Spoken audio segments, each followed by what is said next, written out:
Football is a game that has always been overcast in a cloud of discord. Regardless of how much or how little you follow the beautiful game, there's no doubt you've been exposed to at least some of the sporadic and wild moments that football has to offer.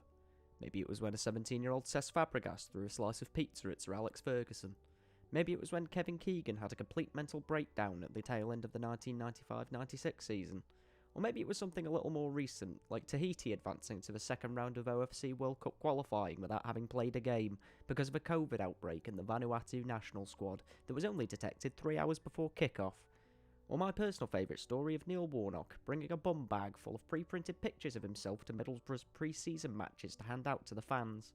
Regardless of what story it was that made you first wake up to the fact that the world of football is both weird and wonderful, from then on, you'll realise that football is truly the most unpredictable game on the planet, and I, as well as you I'd hope, wouldn't do anything to change that. And in this cavalcade of madness, the area that typifies this the most is the transfer market. Nothing can quite shock the world more than an absolutely off-the-wall signing, and as the footballing landscape becomes more and more entrenched in the world of finance, these transfers are happening more often, for larger prices, and to any country in the world. Take current Corinthians and former Barcelona workhorse Paulinho for example. In 15 years as a professional player, his career has seen him move to 7 different countries so far, ranging from the favelas of Brazil to the picturesque hills of Lithuania, and the cash-laden deserts of Saudi Arabia, and even daring to take the ultimate banter option and move to Tottenham.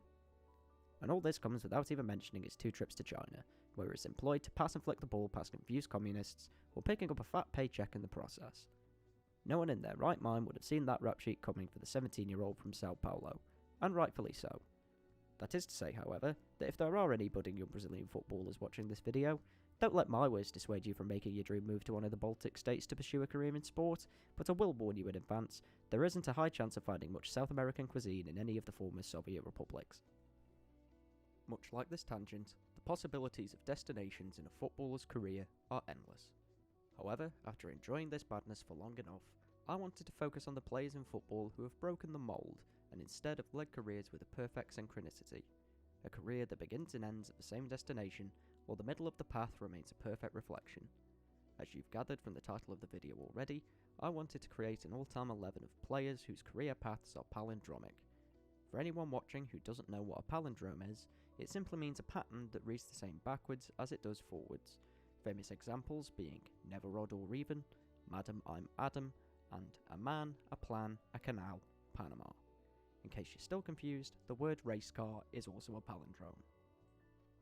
In terms of what it means for the rules of this 11, we'll be taking a look at the path that the players took in terms of transfers in their careers. For example, current Real Sociedad midfielder Asier Aramendi has a palindromic career path, since he started at Real Sociedad, moved to Real Madrid, and then moved back to Real Sociedad. So if you were to write them in a sequence like this, it would read Real Sociedad, Real Madrid, Real Sociedad. Then you would be able to flip the arrows 180 degrees and the pattern would still read exactly the same. Hopefully that makes sense to a lot of you. If it doesn't, I understand, you'll get it as we go along. It's a lot easier to have it explained visually than it is trying to explain it like I am. At its simplest, football is merely a game of patterns, interlocking and interweaving with and around each other, all trying to culminate in someone scoring or stopping a goal. Formations, tracking runs, breaking the press, moving into channels, it's all pre-planned and organised movement of players falling perfectly from the tactics whiteboard onto the grass of the pitch. Unless you're Stoke. And to find my perfect lineup, I had to lay out some ground rules to make sure this video made sense. The 4 rules that I eventually settled on are as follows. 1. No one club men. That would be boring and make this entire exercise redundant. 2. Loan moves count the same as full transfers. 3. A move from a team's B team or reserve side to a club's senior side is not a transfer but rather a shifting of squad registration, so they won't count as transfers in a player's career path. 4. Youth career moves between different academies or youth sides do count, but only if they went on to make a full senior professional appearance for the club. With all that said and done, here is my all-time 11 of players with palindromic career paths. Goalkeeper, Gianluigi Buffon. We start off our team with possibly the most well-known player, as well as the only still active player in this 11. I purposefully tried to avoid players that were still playing at the time of writing this video, as I didn't want it to become outdated for anyone watching in the future, so don't expect to see anyone like Paul Pogba or Lorenzo Pellegrini making this team. However, with the veteran shot stopper now at the ripe old age of 43, I didn't think it would be too much of a risk to say that Buffon's current home of Parma will be the last stop of his career. This claim is helped by the fact that, while writing this video, Mr. Buffon actually signed a contract extension at Parma, keeping him at the club past his 46th birthday. Buffon started his professional career at the Northern Italian outfit all the way back in 1995, a time when Ajax were the champions of Europe, Gareth Southgate had yet to miss his iconic penalty, and Wonderwall was unironically number 1 in the charts for 5 weeks. Originally deployed in multiple outfield roles during his time in the Parma youth setup, Buffon solidified his position between the sticks, with his imposing height and strong physical presence quickly proving to be key attributes to his game. Over the course of the next 6 seasons, Buffon would go on to become the best goalkeeper in Italy, as well as one of the best in the world. He received his first Ballon d'Or nomination in 1999, the same year he won his first European title, the UEFA Cup, as well as winning the esteemed Bravo Award, the trophy given to the best player in the world under the age of 23. After 2 Serie A Goalkeeper of the Year awards and a Coppa Italia win with Parma, Buffon would make the world record move to bitter Serie A rival Juventus for the highest fee ever paid for a goalkeeper, 100 billion lira, which equated to around 51.6 million euros, but sounds a lot cooler when you say it in the old Italian currency. Over the next 17 years with the old lady, Buffon would go through every possible trial and tribulation there is to go through in the path to becoming a club legend. 2 league titles in his first 2 seasons, before a voided title win and a swift relegation saw him playing second-tier football for the first time in his career. This sudden downfall in fortune all came after lifting the World Cup with Italy not 1 month prior. Sticking with the Italian giants throughout their turmoil, Buffon will be rewarded later in his career, with 7 straight Scudettos to his name, but, rather infamously, never a Champions League winner's medal, which managed to elude him for his near 2 decades at the club, making 3 finals in that time, losing to Milan, Barcelona and Real Madrid in 2003, 2015 and 2017 respectively. After agreeing to leave the club in 2018, at the age of 40 years old, you wouldn't have been surprised to see the imposing Italian hang up his boots and put his playing days behind him. But no, instead, he took his talents abroad for the very first time, venturing away to France to sit on the bench of Thomas Tuchel's Paris Saint-Germain, adding a Ligue 1 title to his impressive honours list, but unfortunately still no Champions League title. Buffon would return to Juventus after just 1 season away, but wouldn't be able to force his way back into the first team after the improved form of Wojciech Szczesny during his absence, as well as the fact that he was now bordering on 42 years of age. Not one to let this stand in his way, Buffon returned to play for Parma once more, where he still remains to this day, playing weekly for the Serie B outfit, completing the first perfect career path in this video. Hopefully. If he decides to leave and have a 1-season paycheck with Kampala Blasters or Mumbai City or something, I'm going to be very annoyed. Right fullback, Maxime Bossis. Maxime Jean-Marcel Bossis was born on the 26th of June 1955 in the western French department of Vendée. An early bloomer, Bossis did not spend long in the youth setups of his local sides, and, at the age of just 18, signed for the then French giants Nantes FC. Across the next 12 years, Bossis would fill various positions across the back line. However, he was most successfully utilised when sent out as an attacking fullback. Regardless of which side he was on, Bossis played effortlessly, displaying his natural-born ability to tear past opposing defenders, create a goal-scoring opportunity, then saunter back to get in position to stop the counter-attack. This talent would not go unrewarded either. With Bossis at right back and fellow countryman Thierry Tussaud on the opposite flank, Nantes would manage to finish in the top 2 of Ligue 1 every season between 1976 and 1981, with Bossis bagging 3 league titles and a single Coupe de France trophy to his honours list, as well as being named as French Footballer of the Year in 1979 and 1981. It was around this time at Nantes that Bossis would see the most of his success on the international stage. Gifted the chance to be playing for France at the same time as the likes of Michel Platini and Alain Giresse, Bossis was a member of the France side that won their first international tournament, lifting the trophy on home soil at the 1984 European Championship, as well as finishing in 4th and 3rd at the 1982 and 1986 World Cups respectively. It was at the finals in Spain where Bossis would have his most memorable moment in a France shirt, and for less than desirable reasons. In Le Bleu's semi-final crunch match with the Up der Vols West Germany side, the game found itself at 3-3 after extra time. With 4 penalties each having been converted, Bossis stepped up to the spot and with a weak shot down to goalkeeper Harald Schumacher's right-hand side, Bossis left the door open for Horst Hubrecht to send Der Kaiser to the final. After winning the Artemio Franchi Trophy with France in 1985, Bossis joined Racing Club de Paris for an undisclosed fee, ending his over-decade-long affiliation with Nantes. He would spend 4 years at the Parisian outfit, winning nothing and winding down his career in the mid-table of Ligue 1, despite the club's high spending on marquee signings and highly ambitious sights set out when Bossis joined. However, much to my delight, at the age of 35, Bossis returned to Nantes for his swan-song season, playing 34 times in a relatively poor Nantes side that finished 15th in the table. Nowadays you can catch Bossis as a commentator for beIN Sports. While Bossis is mostly remembered in France for his outstanding appearances as a left-back after the retirement of Thierry Tussaud, with the absolute banger of an obscure footballer I have at left-back, I'm sure Bossis would do a very handy job charging up and down the right side in support of my right winger in my make-believe and fundamentally pointless all-time 11. Right centre-back, Miguel Angel Nadal. In at our first centre-back spot is a man whose name is far more associated with an entirely different sport. And before you go saying that that's just a really cheap joke to make, Miguel Angel Nadal is literally the paternal uncle to world-famous tennis champion Rafael Nadal, and his brother Tony was even Rafa's coach. Born in Manacor on the Balearic island of Majorca, Nadal made his professional debut with his local side RCD Majorca in April of 1987, playing against Spanish giants FC Barcelona at the Nou Camp. Nadal would achieve success with Majorca, gaining promotion to La Liga in 1989, before going on to score 12 goals in 72 league appearances across his final 2 seasons with the club, shifting from various positions across the back four, as well as advancing into more defensive midfield roles. While versatile, Nadal lacked style and flair, opting for a more brutish form of the game, earning himself the nickname La Bestia, or the Beast, in the process.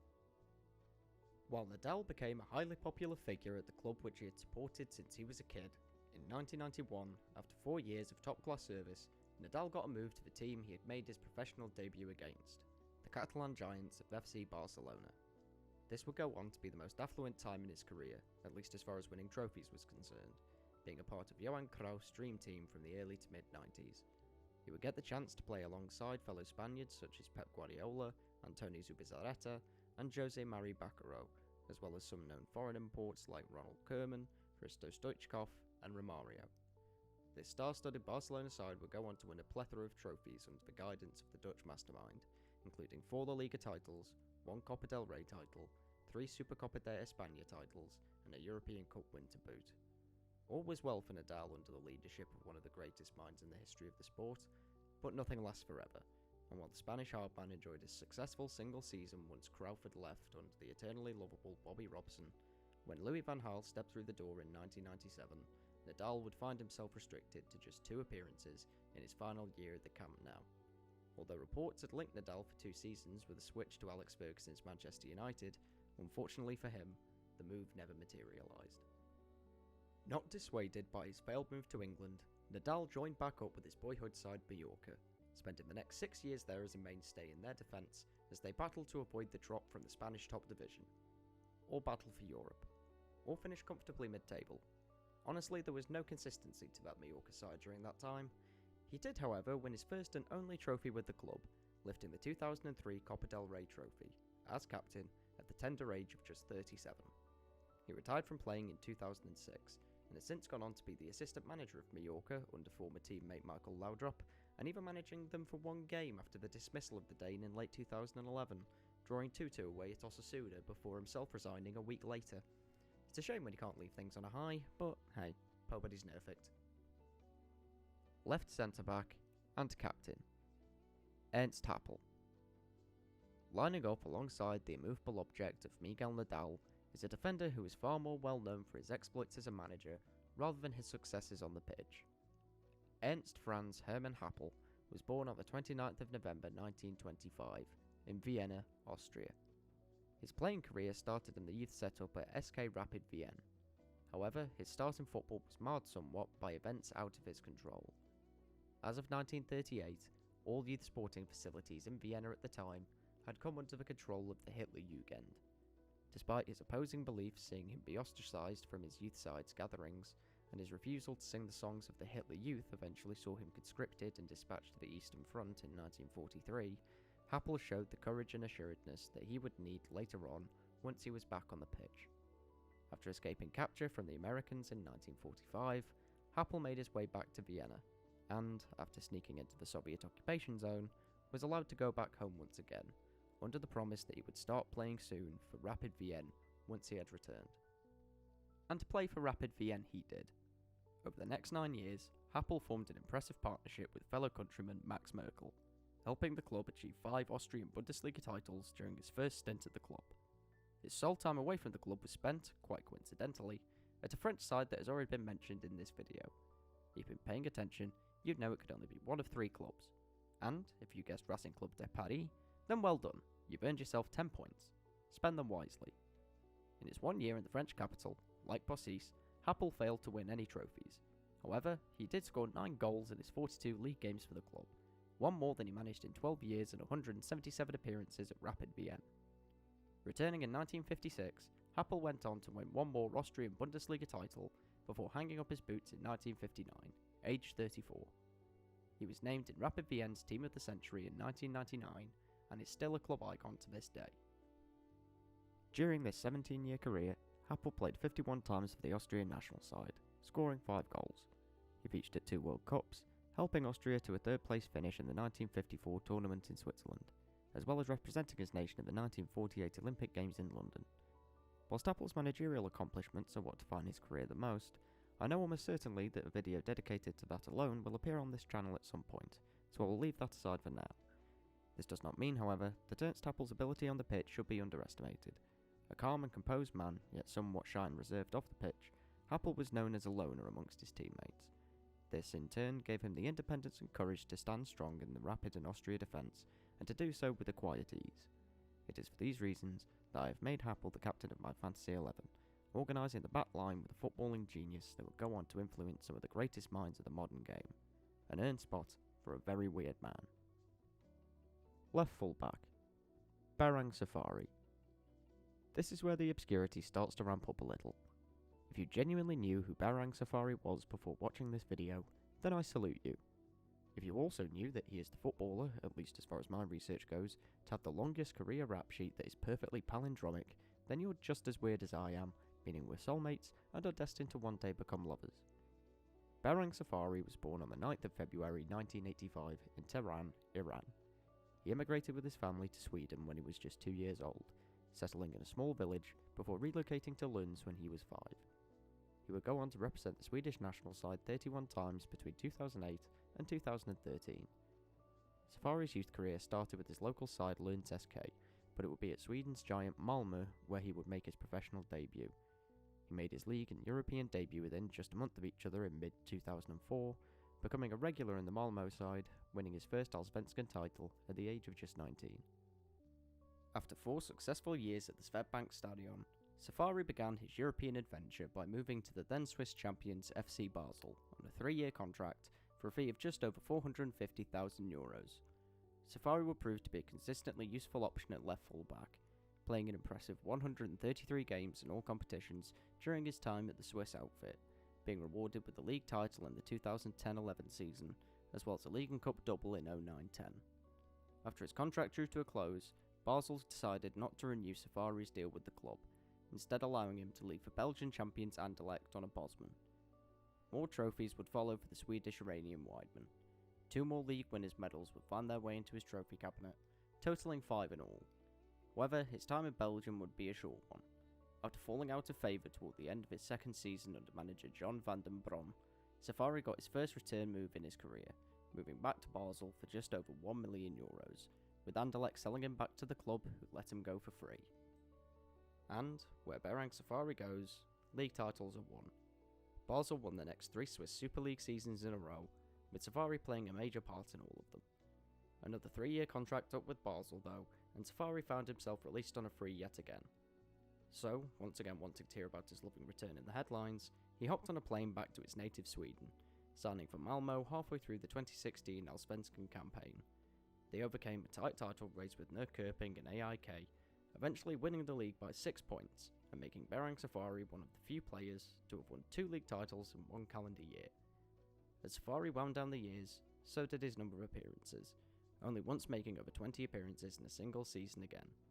He returned to his starting club Lunds, now in the 5th division of Swedish football, for the 2021 season. He has since made 3 appearances, scoring 1 goal, and he still occasionally makes appearances for them now. He is now a football agent, working alongside former teammate and West Bromwich Albion flop, Marcus Rosenborg.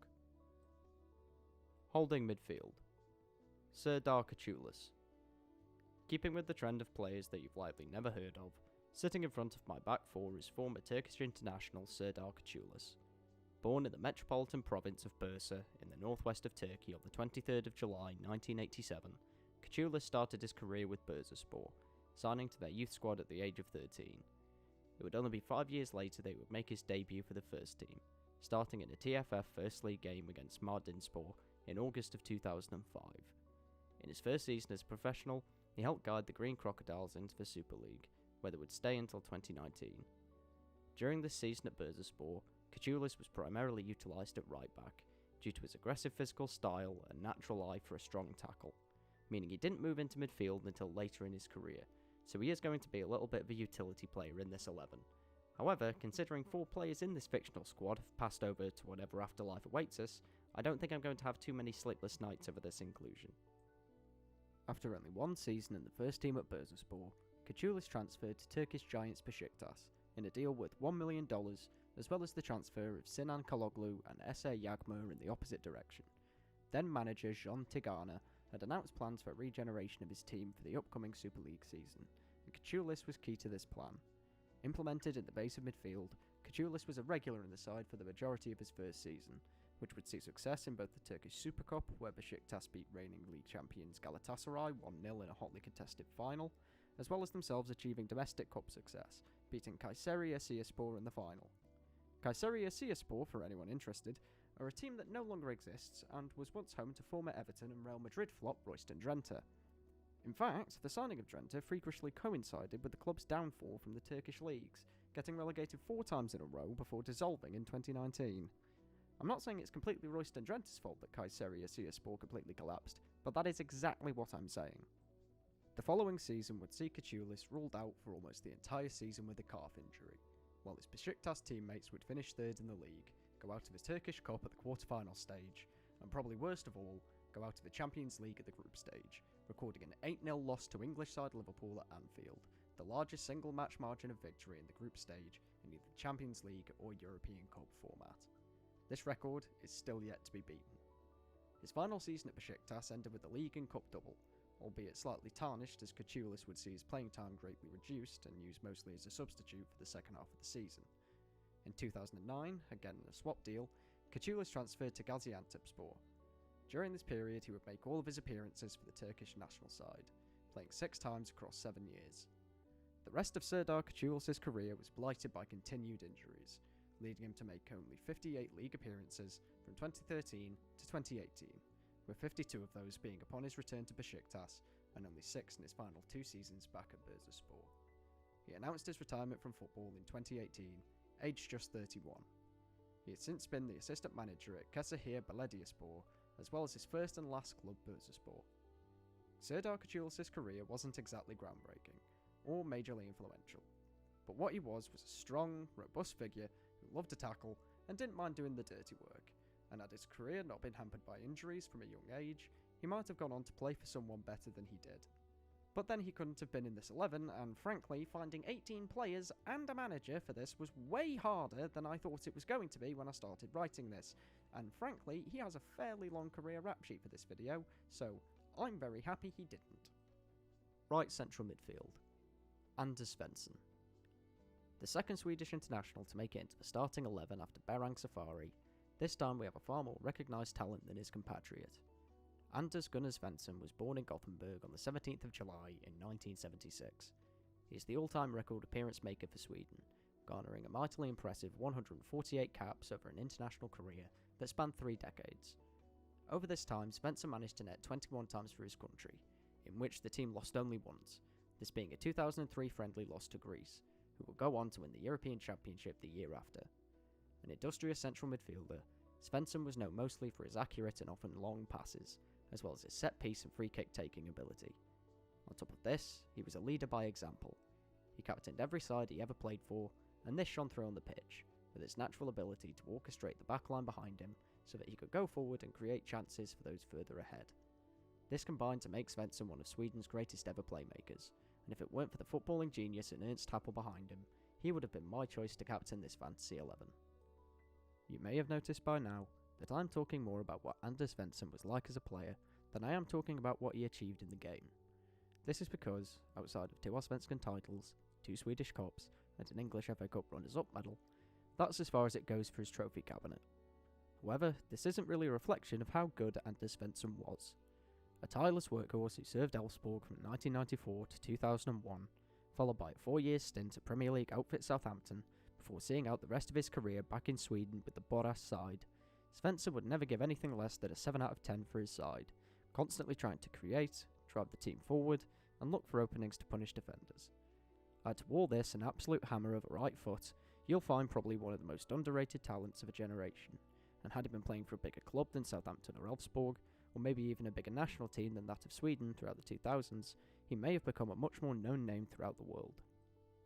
I was going to leave it there in the discussion of Anders Svensson's career, but after a little more research I found that he has in fact won one more trophy than I initially thought. In 2011, Elfsborg won the inaugural Atlantic Cup, an annual pre- to mid-season tournament held in the Algarve. The tournament was founded by former Millwall goalkeeper Brian Horn and former Arsenal midfielder Stefan Schwarz. Schwarz is of course infamous for his time at Sunderland, where he had a clause in his contract stipulating that he was not allowed to go into space during his time at the club, or his contract would become null and void. The Atlantic Cup is one of varying formats, which quite frankly are hard to follow. Since its inception, no 2 formats have been used in consecutive years. The amount of teams changes every year, the method of determining the winner is different, even the number of games isn't consistent with how many teams are actually in the competition.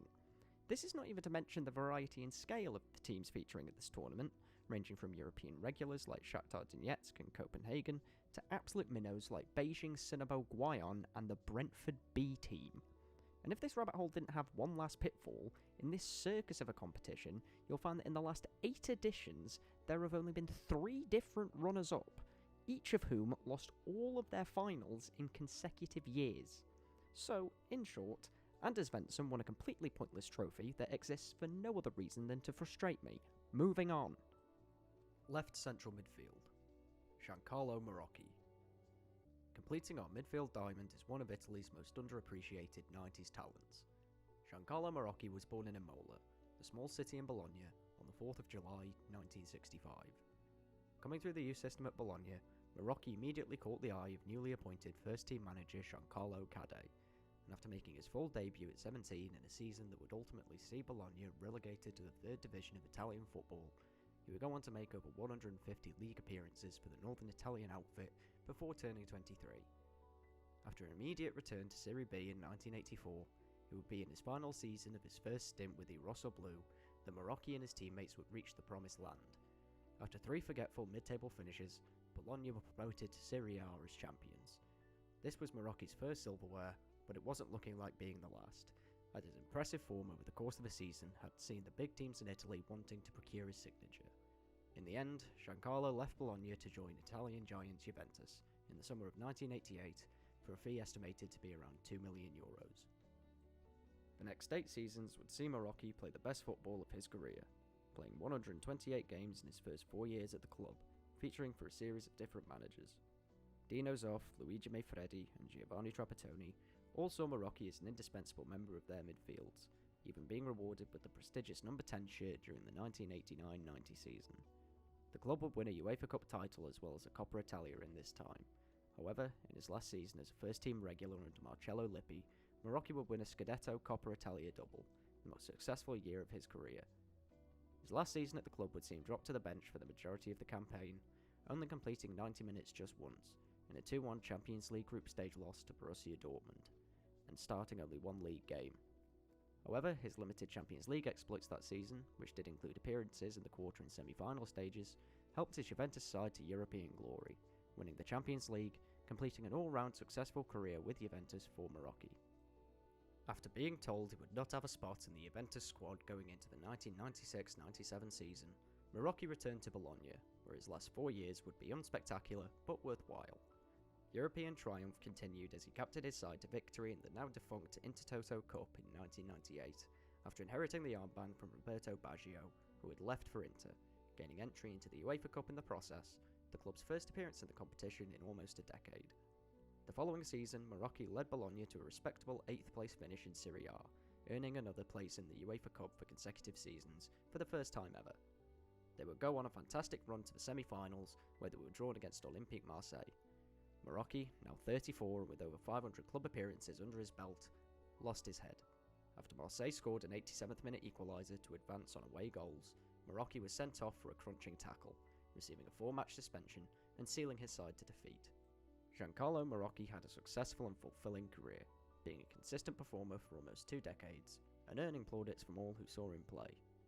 Naturally talented, always dynamic, and able to operate either as a deep-line playmaker, breaking up the opposition's play and launching counter-attacks, or as a more hard-working box-to-box midfielder, taking advantage of his high stamina and fervent work rate. While not the most creative player, he more than made up for this in his consistency, never suffering a major injury throughout his career. On the international stage, unfortunately, he was never able to make it past the plethora of talent that Italy had in its midfield in the mid to late 90s.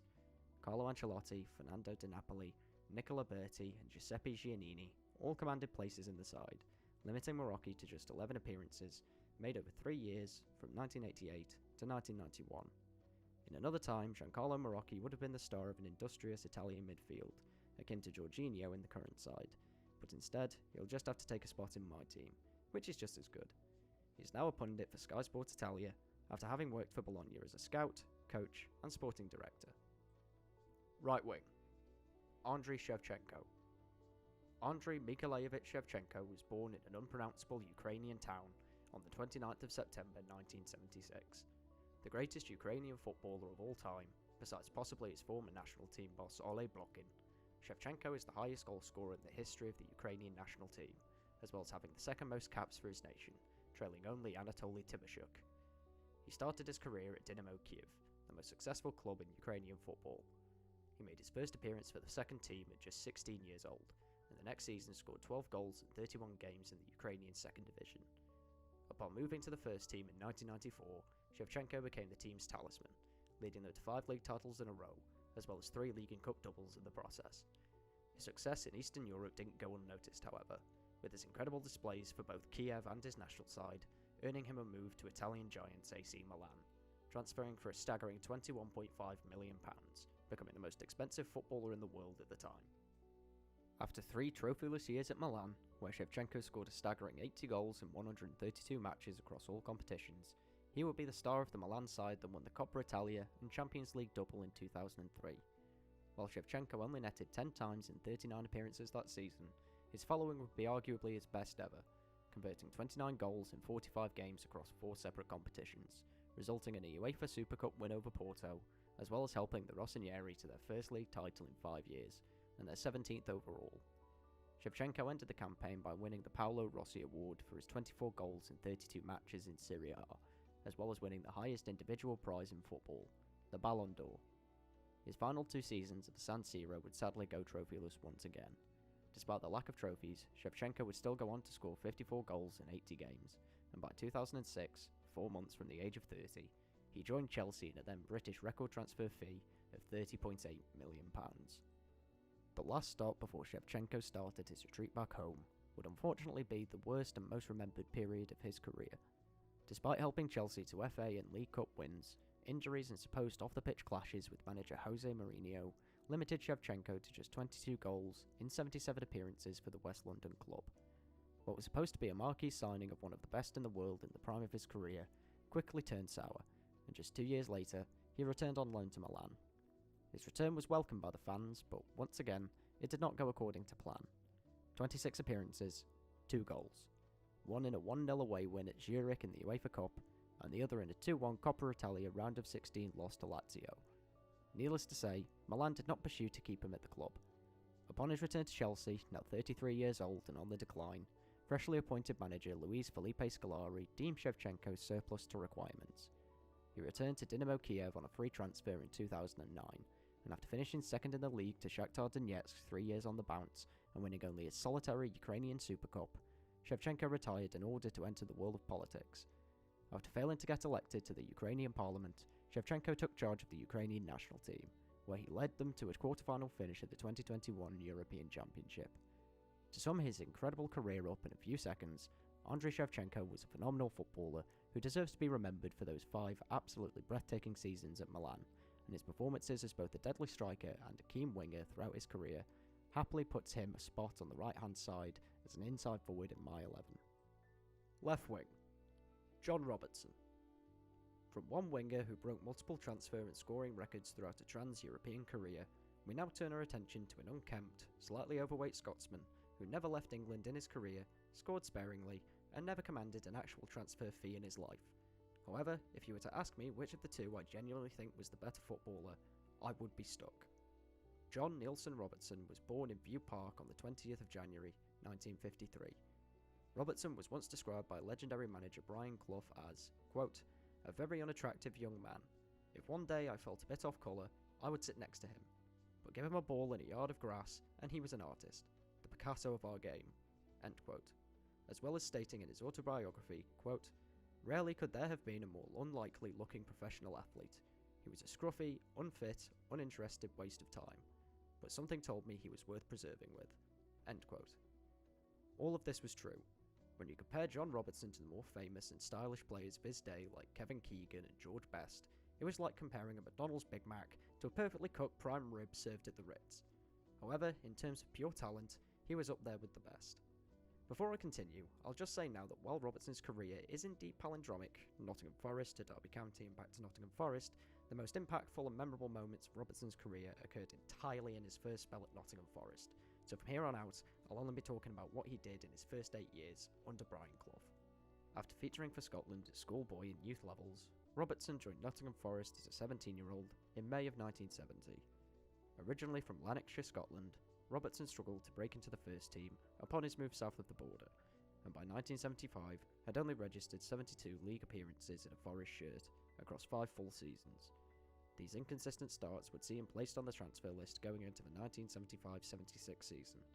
However, incumbent manager Brian Clough took immediate liking to Robertson, who would from then on become the figurehead of the most successful period in Forest's 157-year history. Robertson started an astonishing 243 consecutive games from December 1976 to December 1980, improving his game week on week, the accuracy of his crosses becoming more and more deadly, as well as improvements to his speed and the adaptation of his right foot into his game, allowing him to occasionally cut inside and provide a clinical finish. Robertson's first honours came in 1977, as Forest were crowned second division champions, earning promotion back to the first division after a 5-year absence from England's highest tier. The following season would go on to be even more impressive, as Forest continued their fine form into the new year and won, to date, their first and only title, as well as lifting the League Cup in the same season, with Robertson scoring the winning penalty in a final replay against Liverpool. The following year would bring even more success for Robertson and Forest. First, they won the FA Charity Shield in an emphatic 5-0 win over Ipswich, with Robertson scoring once. Then they would retain their League Cup title, beating Southampton 3-2 in an action-packed final, with Robertson's failed shot leading to Gary Birtle's equaliser early in the second half.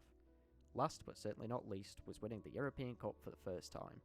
In the final, Robertson's pinpoint cross found the head of the first £1 million footballer Terry Francis in stoppage time of the first half, which ended up being enough to see off Swedish side Malmö. The following year was again a triumph. Victory over Barcelona in the European Super Cup paired with back-to-back victories in the European Cup, with Forest taking an early lead against Hamburg, once again through Robertson, before defending impeccably for the remainder of the game, keeping out a free-scoring Hamburg side featuring recent Ballon d'Or winner Kevin Keegan. The rest of Robertson's career from here would be hampered by injury, with a recurring knee problem sidelining him for much of the rest of his career. He has since worked with former Forest teammate Martin O'Neill as his assistant manager at various clubs, such as Wycombe Wanderers, Celtic and Aston Villa. An absolutely monumental big game player, Robertson had explosive pace, fast feet, wicked deliveries and sublime accuracy, and his place on my left wing would be hard to dislodge. Striker, Paulinho Alcantara. I started this video by talking about one Paulinho, so I'll finish my starting 11 by talking about another one. Fans of FC Barcelona will be well aware of Paulinho Alcantara, and the fact that he deserves a full video all to himself. However, once I realised his career was palindromic due to his 2-year stint playing in the Philippines, I knew that he would immediately be making my starting 11 as the main striker, and that it wouldn't really be possible to replace him. Paulinho Alcantara scored 369 goals in 357 matches for Barcelona, as well as 18 goals in 25 matches for Bohemians. That's simply mental. This was a club record that stood for 87 years when it was eventually broken by one Lionel Messi, who I'm really hoping doesn't return to Barcelona, because then this video is just going to be full of people in the comments going, "Why isn't Messi in this?" without realising it's about 4 years old. Mr. Alcantara does, however, still hold the record for the youngest player ever to score for the Catalan Giants, at the age of 15 years, 4 months, and 18 days old. He scored a hat-trick in his first game for the club in a 9-0 battering of Catala SC, his 3 goals being the first 3 that were scored in the game. In his first stint at Barcelona, he scored 55 goals in 47 matches in the Campionat de Catalunya, the Catalan Football Championship for anyone wondering, winning the league twice, as well as 1 Copa del Rey and 2 Pyrenees Cups. However, in 1916, and in the midst of World War I, Alcantara and his parents moved to his native Philippines. Alcantara had been born on the island 20 years previously to a Spanish military officer and a Western Filipino mother, having moved to Barcelona at the age of 3, incidentally arriving in Barcelona in the same year as the founding of the club. While in the Philippines, Alcantara would start studying medicine in the aim to become a doctor, all the while playing for local side Bohemians. During his 2 seasons with the club, he won the league twice, as well as being called up to the Philippines national side. Representing his nation, he helped his side to a 15-2 win over Japan at the 1917 Far Eastern Championship Games, a record win for the Philippines that still stands today. During his 2-year hiatus, Barcelona failed to win a single trophy and were constantly pleading with Alcantara's parents in an effort to get their son to return to the club. Eventually, in 1917, Alcantara contracted malaria and used this as a bargaining chip to return to Spain, refusing to take medication to cure the disease until his parents allowed him to leave. They rightly would give in, and he would return back to Barcelona in time for the beginning of the 1918-1919 season. Over the next 9 seasons, with Alcantara at the helm, Barcelona won the Catalan Football Championships 8 times, as well as winning the Copa del Rey 4 times in the process. The only year they did not win the league was in 1923, when it was won by CE Europa, a team that now ply their trade in the 4th tier of Spanish football. 145 goals in 120 league matches saw Alcantara finish the 1926-27 season with 200 goals in 177 league matches for Barcelona, a frankly astonishing amount that is unlikely to ever be replicated again. It was at this time, at the age of just 31, Alcantara surprised fans and friends alike by announcing his retirement from the game, with his plan to now devote his life to being a doctor. He would later serve as club director between 1931 and 1934, as well as occasionally managing matches for the Spanish and Catalonian national sides. An immensely talented striker who would be known around the world for the fierce power he could put behind a shot, often knocking players who tried to get in front of the shot into the net with the ball, he earned the nickname El Rompe Redes, which literally translates as the net breaker. Reportedly, during a 1919 game against Real Sociedad, a police officer tried to get in the way of one of Alcantara's shots, which resulted in the officer winding up bundled in the net, with Barcelona taking a 1-0 lead. There is no doubt in my mind that Paulinho Alcantara would have been a one-club man had it not been for his parents' wishes for him to move to the Philippines with them. However, he didn't, so I couldn't care less, and he's going straight up front in my fantasy 11. The Gaffer and his ass man, Jupp Heynckes and Ole Gunnar Solskjaer. When it came to deciding who would manage this 11 of palindromic players, I came across an unfortunate quandary. Should the manager of this team have a palindromic career path as a player, or should his managerial career path be the one that is palindromic? In the end, I found a manager that had both, and I was incredibly pleased with myself. Then Eddie Howe got the Newcastle job, so in the end I've just decided to appoint a manager that had a playing career that was palindromic, and an assistant manager that had a palindromic managerial career. There really is no point to this, since in my imaginary world, I'm the manager of this team, and they all play for Scunthorpe United, and we go on a miraculous journey up the English football pyramid before winning the Champions League every year for 20 years straight. But I know there'll be some people interested in who the best managers are who have palindromic careers, and I may as well have them in the squad. Jupp Heynckes will take control of this team, and I don't believe there is any better manager out there with a palindromic career path, besides possibly the captain of my 11, Ernst Happel. And much like Happel, Heynckes could very easily have been placed in this side. 243 goals in 394 Bundesliga matches makes him the 4th highest goal scorer in the history of the competition, and when you realise the three players in front of him in that list are Gerd Müller, Robert Lewandowski and Klaus Fischer, you come to appreciate just how good of a player Jupp Heynckes was. He won the Bundesliga title 4 times over his 2 stints with Borussia Mönchengladbach, as well as a UEFA Cup title in 1975 and success in the DFB Pokal in 1973. In this time he did have a 3-year love affair with Hannover 96, where he unfortunately failed to win anything of note. On the international stage his winning ways were paralleled. A key member of the West Germany side that would go on to beat the Soviet Union 3-0 in the 1972 European Championship final, he would achieve the highest team honour just 2 years later, lifting the World Cup in 1974 after his Germany side, managed by the legendary Helmut Schön, toppled the seemingly indomitable force of Rinus Mikkel's Netherlands side 2-1 in the final. After moving into management, Heynckes continued his winning streak, winning the Champions League with both Bayern Munich and Real Madrid, as well as 4 Bundesliga titles, a Supercopa de España, 2 UEFA Intertoto Cups, and 1 DFB Pokal. During his time in management, Heynckes' systems often depended heavily on an emphasis of every player defending, making sure that every pocket of space is exploited through fluid movement and to move as a collective, constantly shifting in order to trap the opponents. Playing a 4-2-3-1, he embodied a tactical style in the same vein as his once opponent Johan Cruyff. If you have the ball, you must make the field as big as possible. If you don't have the ball, you must make it as small as possible. This quote from the Dutchman perfectly encapsulates Heynckes' footballing philosophy. In charge of this team, he would train the wingers to expand the pitch as wide as possible when creating runs to allow for the midfielders to move up and create space, and on the defence, they would close down opponents, forcing them inside to where they could be handled by the defenders. Now that I say all this out loud, I'm realising he would do a much better job being in charge of his team than me. Who'd have thunk? With the expertise that Jupp Heynckes has, you would hope that he would be able to therefore help his assistant manager in becoming a better manager himself. For this reason, and the fact that I literally couldn't find any other manager who is either unemployed or dead that has a palindromic career path, Ole Gunnar Solskjaer gets to make a small appearance in a YouTube video where he isn't actually going to be made fun of.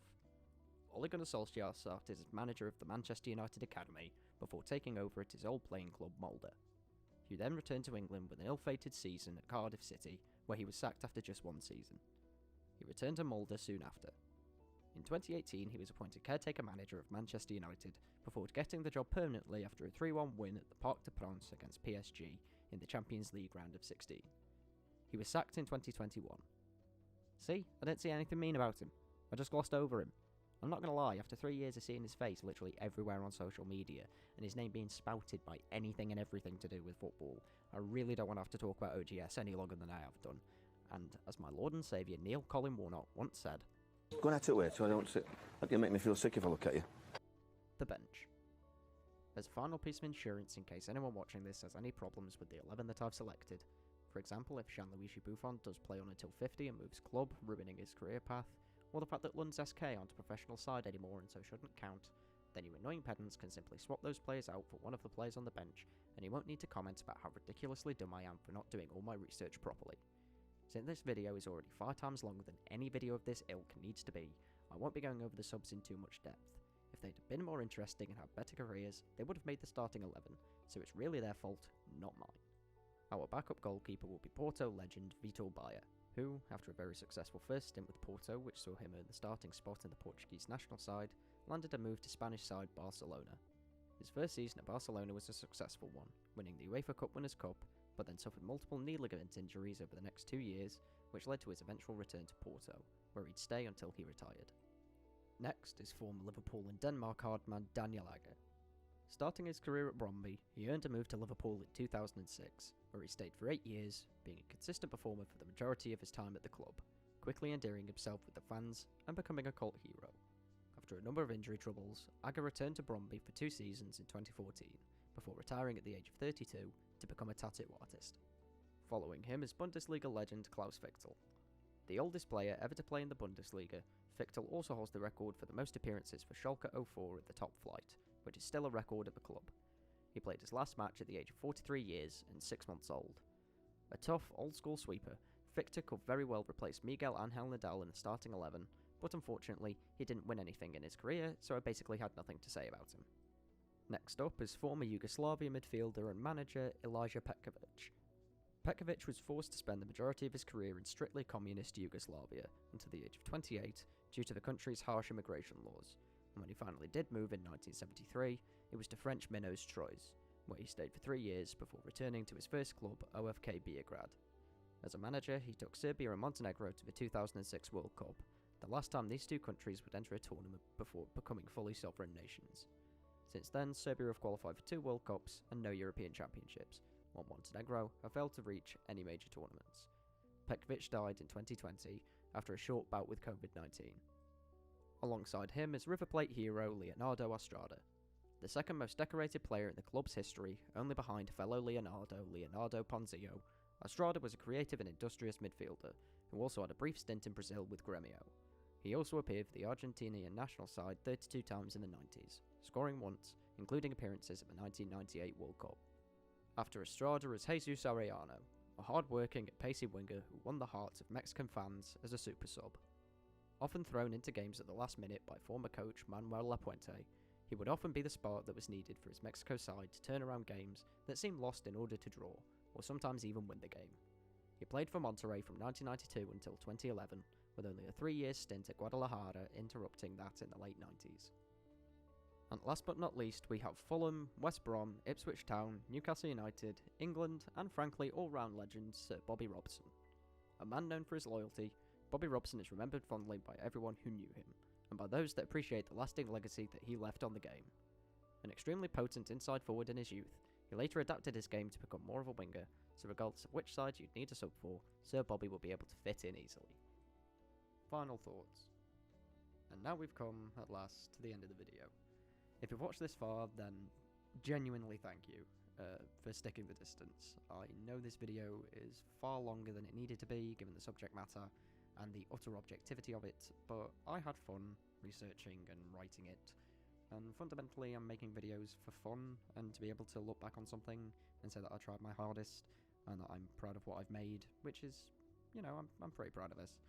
And if that means constantly going on tangents, going into far too much detail, making an absolute meal out of trying to explain even the slightest thing, then I'm just going to keep doing it. Like I said at the start of the video, the world of football is one of absolute madness, and I unquestionably love it. Therefore, if the videos I create don't at least echo that in some way, then I would be doing the sport that I do genuinely care about a massive disservice. So with all that said, thank you again for watching. If you like the video, feel free to go check out any others on the channel.